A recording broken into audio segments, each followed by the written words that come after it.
Casam décide d'investir dans la société Rigboer, ce sont vraiment les prémices du légume frais prêt à l'emploi, qui va bientôt s'appeler quatrième gamme. Et le développement de la branche légumes s'est vraiment appuyé sur cette démarche de création de cette société qui, au fur et à mesure de la marque Légumes Express à la marque Fleurette, a amené une dynamique très très importante. L'ensemble de la branche légumes a été tiré par cette dynamique Fleurette et qui a amené un nombre très très important de coopératives locales à vouloir fusionner avec Agrial, ce qui fait que la branche s'est au fur et à mesure constituée localement pour se développer de manière très très importante en France, puis à l'international au niveau de la dynamique de Fleurette. Au Cial, nous avions un stand de viande important et on a commencé à faire voir nos sachets à nos principaux clients qui n'y croyaient vraiment pas du tout. Ils retournaient plutôt à des légumes à peine lavés pour faire vrai, etc. Donc quand on leur parlait de produits, notamment de salade en sachet, ils ne croyaient pas. Et puis grâce aux bonnes relations qu'on avait, je me souviens de 2 ou 3 magasins qui ont accepté, et notamment le premier, Carrefour Montesson, qui a bien voulu qu'on mette un meuble réfrigéré et qu'on mette des salades. Et alors là, ça a été l'explosion. Montesson était vraiment le bon exemple, parce que des gens qui travaillent sur Paris, qui rentrent le soir, qui n'ont pas le temps, etc.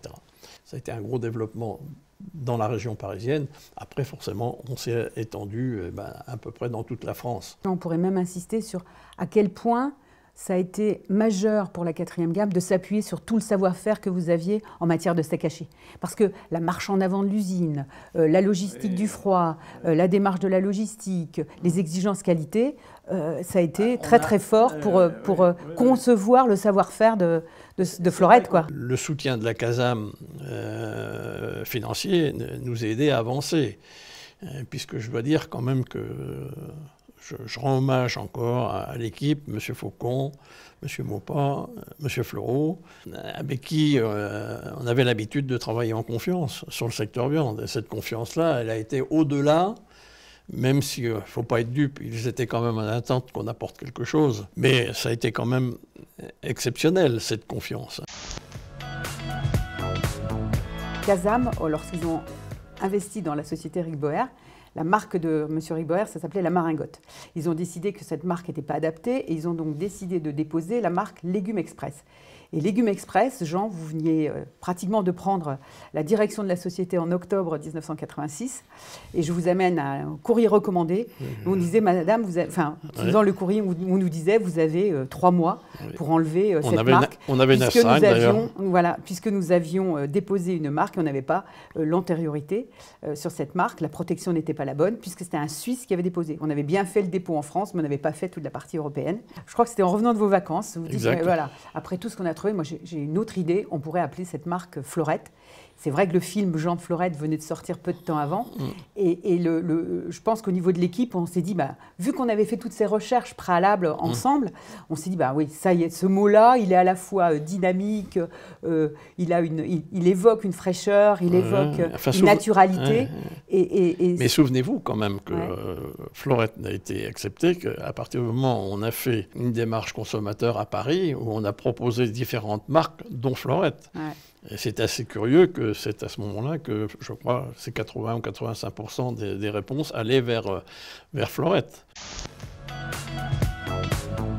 Le développement de l'Angleterre a été tellement important à partir de l'usine de l'Essai qu'à la fin des années 90, nous avons ouvert en 1999 l'usine de Lichfield, qui était quand même une particularité, c'est la première usine à l'étranger que nous avons, que Agralco, puisque c'était encore Agralco, après Casam ça a été Agralco, que Agralco a ouvert première implantation, comme nous avions fait la première implantation hors bassin quand on a ouvert l'usine de Lys-sur-la-Sorgue. Il faut savoir que des légumes présentés sous cette forme en Angleterre à l'époque, ça n'existait absolument pas. Ils avaient raté le tournant en Angleterre, ils avaient mis des mauvais produits, exact. Ils n'avaient pas eu l'exigence qualité, ce qui fait que quand on est arrivé effectivement avec la marque Fleurette, ça a été un grand succès.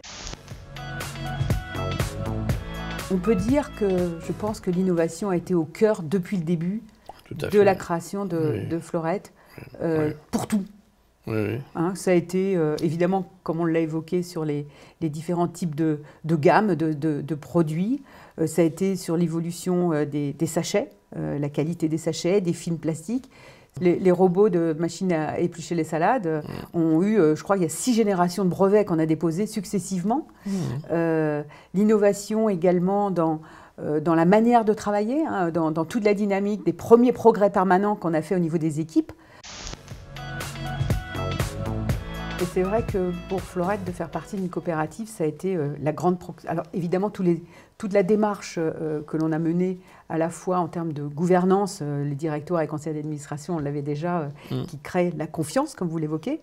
Ça a été également cette capacité financière que Casam, puis à Gralco, puis à Grial a permis à faire confiance. Ce que l'on pourrait rajouter également peut-être, c'est de se dire qu'aujourd'hui, dans l'esprit du consommateur, c'est également important. Et aujourd'hui, sur les sachets, sur certains sachets de Florette, on écrit qu'on est appartenant à une coopérative. Et ça, dans les scandales qui ont pu avoir lieu dans la consommation en France, cette garantie, cette confiance qu'apporte la coopérative est aussi un gage de qualité pour le consommateur.